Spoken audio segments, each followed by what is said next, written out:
તો નમસ્કાર મિત્રો, સ્વાગત છે એક નવા કોલો કટિંગની અંદર। દેવપૂજકની દીકરીએ ગઢવી યુવક સાથે લવ મેરેજ કર્યા। રેખાબેન ભુવીના ધતિંગ સામે આવ્યા છે। મોગલમાં બની અને લોકો પાસે પૈસા પડાવે છે। એક દાદા પાસે પૈસા પડાવ્યા છે અને મનસુખ રાઠોડ તેને ફોન કરીને તેના ખોબા ઉપાડ્યા છે। તો આ બેનનું શું કહેવું છે મનસુખભાઈને, અને મનસુખભાઈ તેને ખોબા ઉપાડ્યા છે। તો તમે આ કોલો કટિંગ આખું સાંભળજો। આ કોલો કટિંગની પૂરી કહાની સાંભળો। તમે આ કોલો કટિંગ લાઈક શેર સબસ્ક્રાઈબ કરવાનું ભૂલતા નહીં। તમે દેવી પૂજકની દીકરી છો, તમે ગઢડાના છો, તમે મોગલમાંનો અવતાર લઈને રખડો છો। પણ તમે મારી સામે આવજો ને મોગલ સામે આવજો। નહીં, તમે ગઢડાથી એક દેવી પૂજકની દીકરી છો, મોગલમાંને તમે બદનામ કરો છો અને પછી તમે કોઈ એડવોકેટની ધમકી મરાવો છો, કેસની ધમકી મરાવો છો। એક જ મિનિટ, એડવોકેટ તમને કહે છે ને હું એના લાઈનમાં લઉં હો। કોઈની જરૂર નથી બેન, તમે પોતે જ વાત કરો ને, બીજાને શું કામ તમે અત્યારે ઓલું કરો? હાલો, તમે અત્યારે બેન તમે મોગલમાં પોતે છો, તમે એવું શું કામ કરો છો કે બાપાના પૈસા થી તમે આપી દો ને? તમે એવું શું કામ કરો? પણ મારી પાસે મેં પૈસા લીધા જ નથી તો। હા, એટલે ઈ તો તમે આ બાપા અહીંયા રૂબરૂ છે અને એનું રેકોર્ડિંગ પણ મારી પાસે છે।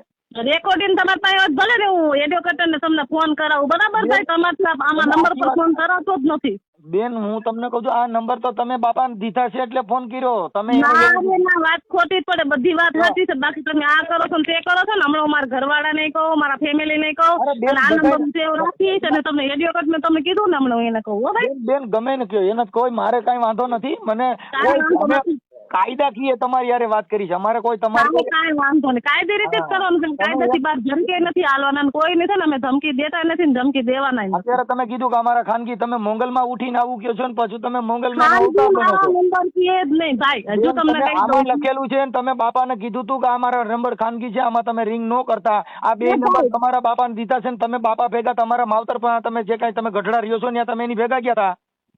ક્યાં ગયા હતા? એને ગઢડાનું ક્યાં ઘર છે? બહાર છે ઈ તમે જે તમારા પરિવાર પાસે બાપાના મોટરસાયકલ પાછળ તમે ગયા હતા। ખોટી વાત છે। હજુ તમને ભાઈ પ્રેમથી બાકી મારે બીજું કઈ બોલવું એટલે તમે પ્રેમથી જે થતી એની વાત કરો ને, તમારે મારે કઈ લેવા દે નથી। બાકી મારું કામ એ બોલો અને એનો કર્યો નથી ને, હું હમણાં એના ભાઈને ફોન કરું છું તો। અરે ગમે એને કરો, એમાં નથી મારી વાત કહેવાનું। આ તો દાદા છે ને, એને કીધું કે આ બેન માતા જે કામ કાજો ને દાદાને કે એના ફોન માંથી ફોન કરે, બાકી તમારા રાઈટ નથી ફોન કરવાનો ભાઈ। બેન મેં ક્યાં તમને ધમકાવું છું? હું તો આગેવાન તરીકે મેં તમને ફોન કર્યો। તમારો રાઈટ નથી આ ફોન કરવાનો, આવું બધું કહેવાનું હો। અરે બેન, આને તમે પૈસા લીધા છે એટલે તમને કીધું કે લખાણ છે, એટલે લખાણ જોઈ તમે માતાજીનું બાનું લઈને રખડો છો ને? તમે લખાણ બાનું ક્યાંથી રખડવી? અમે ઘર બાર લઈને બેઠા છે કે રખડતા ભટકતા છો? એટલે હવે તમે મોગલમાં નથી? અરે મોગલમાં કોણ? હું અવતાર લીધો છે ને મોગલનો? એટલે હવે તમે તમારું પૂજા નથી કરતા?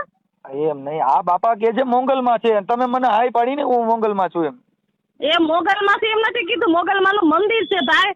બાકી તમે તમારી દીકરીનું જો ને જે હોય જે આ વસરામ બાપા છે ને, એને મને તમને મારે ફોન કર્યો એટલે મેં તમને હારા હાટું રિંગ કરી છે। તમારો રાઈટ નથી આ બધું કહેવાનો। મારે તમારી પાસે લખાણ પડ્યું છે, એની પાસે લખાણ પડ્યું છે, મેં લીધા છે, ખોટી રીતે તમે આવી રીતના બહાર ના ચડાવો એટલે બેન આ બાપા તમારી યારે વાત તો કરી। આલ્યો બાપા વાત કરો, વાત કરો। વાત અમે ફોન કરો, તમે વાત કરો, તમારા પ્રેમ જીગર છે ને, તમે મારી વાત કરો બેન। જો મારે આમાં જીગર ની ક્યાં વાત છે? કાયદાકીય જીગર ની છે। તમે આવી રીતના આરોપ નાખો એટલે કે તમે મને વકીલ ની તમે આવી રીતના મને ધમકી દો છો ને, તમે ઓલું કરો છો ને, તમે જોવા ગયા હતા? બેન જો આ તમારું જે કઈ માતાજીના નામે જે કઈ તમે બિઝનેસ કરતો એનાથી અમને વાંધો નથી। અમે બિઝનેસ કર્યો છે, તમે જોવા આવ્યા હતા? મંદિરના બાજુમાં 10 કિલોમીટર થાય છે, આવીને જોઈ જાવ ને ગમે તે। બેન જો આ બાપા ખુદ કે છે, હું નથી કેતો। બાપાની વાતમાં અત્યારે સહમત નથી હતા। તમે મારી યારે વાત કરો, તમે મને જે જોયું નહીં બોલો, બાકી તમે વચ્ચે રહ્યા છો, આમાં તમને ખબર છે, તમારે પાસે લખાણ છે કે તમે આવી રીતના મને તમે એમ કહો બેન તમે આમ કરો છો તેમ કરો છો ને, એની વાતે આમ લીધું છે તેમ લીધું, આ તમારો રાઈટ નથી।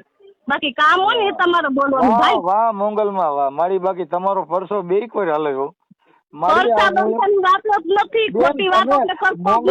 અવતારમાં આવો કાયદો ને આવું બધું અવતાર ને તમે છો ને એવી જુઓ છો, તમારામાં લોહી નીકળે ને એવું મારામાં લોહી નીકળે, મારામાં પાણી દુઃખ નથી નીકળતું। જે કઈ વાત કરે છે એમાં તમે શાંતિથી વાત કરો ને, તમે જે તમારી બધાને ખબર જ છે મારી બીજા નંબર નું તમને એ કહી દઉં છું, તમે તમારે કુળદેવી પૂજા નથી કરતા? બેન આમાં માતાજીની વાત ક્યાં તમે કરો છો? હું આ બાપા મોગલ માં છે, તમે જોવાયા તો મોગલ તો પોતે ઉપરથી ઉતરી જોવાયા છો ભાઈ તમે? બાપાએ બધું મને કીધું છે ને બાપાએ વાત બાપા કરી બધી છે તમને અને કે છે તારા બાપા તમને એમ કે છે કે વેચાવડો હોટલ ચાલુ કર્યો તો તમે માની જાશો એટલે તમે બેન આ મોગલમાના બાના હેઠળ આવા શબ્દ યુઝ કે કરો છો? ભાઈ આ બધું મોગલમાના બાનાથી બધી વાત સાચી હતી તો અમારું તો આ અમારે કઈ મોગલમાનો રહેતું. અવતાર લઈને ખાલી અમને- કમાવા માટે ના, તમે મોગલમાને આવી ભાષા વાપરો છો ને મોગલમાને શું કામ ના, બદનામ ના, કરો? ભાષા વાપરવી પડે એનું કારણ છે તમને તમે ખબર તો માતાજીના બાના છોડી દો ને આવા માતાજીના બાના હેઠળ શું કામ બાપુના આવો? બાનો તમને પૂછીને પહેર્યા છે અમે એટલે હવે તો કે તો મોગલમાને તમે ધારો કમાવા માટે જ રાખ્યા એમ? ધન કમાવા માટે તમે દઈ ગયા તા પેટી દઈ આ બાપા કે છે મેં પૈસા દીધા છે, બાપા કે છે મેં પૈસા તમે તો દીધા. બાપા પાસે લખાણો તો મને લખાણ દ્યો લખાણ માને આ એક 5 જણા હોય તો ખરા ને સાક્ષીમાં એટલે માતાજીના બાના પાછા માતાજીને લોબડી ઓઢવાની ને પાછા લખાણ કરવાના એમ? લખાણ આ વસ્તુ એવું છે કે તમે ધર્મને માનો છો કોઈને તમે માનો છો તમે માનો છો તો ધર્મ કોઈ માનો છો ધર્મ તમે ઓઠણા મોગલમાના ઓઢ્યા છે ને તમારી ભાષામાં ધર્મમાં કઈક ના આવતા હોય એ શક્તિ જાય. ભાઈ મારી વાત સાંભળી લો મોગલના ઓઢણા આજે ઓઢશું ઓઢવાના છે અને આજીવન ઓઢેલાય છે હા, બેન, મને તમે- તાકાત છે હાથવાની તમે જોઈ લેજો ને કાઢી લેજો હું શું કરવાનું? મોગલના ઓઢણા ઓઢ્યા છે ને ઓઢેલા રહેશે ને રહેવાના છે બેન ઈ બાકી સાથીઓની વ્યવહારિક વાત કરો તમારે મારે કઈ નાખવાનું વ્યવહારિક નથી. વ્યવહારિક વાત તમે નથી કરતા. બેન તરીકે તમે વાત કરું છું. અત્યારે બીજાના જોરે તમે આખું તમારું ઓલું કરો છો. બીજાની જોર નહીં, મારી જાગની જોર જ છું હું મારા કાંદાના બળથી તમારે હારે વાત કરું છું બરાબર એમ હા કાંડાના બળથી ને જાગની જોરથી જ વાત કરું છું આ બાપા માથે તમે કીધું તું કે હું તમારી મતનગર શેઠજીનો કેસ કરીને આવું કર્યું, આ માતાજીનું આવું તો કહેવાનું તમારે એવું મેં કીધું હોય તો તમે કે અહીંયા હાથ મૂકી દઉં તો હાથ મૂકે ન થાય બેન, ઈ તો પોલીસ સ્ટેશન નું કામ. હાથ મૂકે ન થાય. પોલીસ નો બાપ હોય તો મને સામે બોલાવતો ને તો કાંઈ વાંધો નહીં એની પાસે રિપોર્ટ થાય એની પાસે પોલીસની- બોલી હોય એની પાસે જુબાની હોય એની પાસે લખાણ હોય એને આવું કીધું હોય એક તો આશરા ધરમ રોટલો દે આશરો દે એમાંથી આવા તો એના ભાઈ તમે એનું માનતા તમે એમ કેમ નથી કહેતા કે આની તો ઉંમર છે એના ભાઈ બે છે ભરત લકડ હસમુખ લકડ એનો ભાઈ બીજો તો એને બોલાવીને તમે આ વાત કરો ને તમને એટલી બધી હોય તો તમારા બાપાની દાંતી હોતી એની એમ બધાને બોલાવો લ્યો બેન ઈ તો તો તમને દૂધનું દૂધ ને પાણીનું પાણી મળી જાય પણ એમને તમે પણ આમાં સમજવા તો તૈયાર નથી.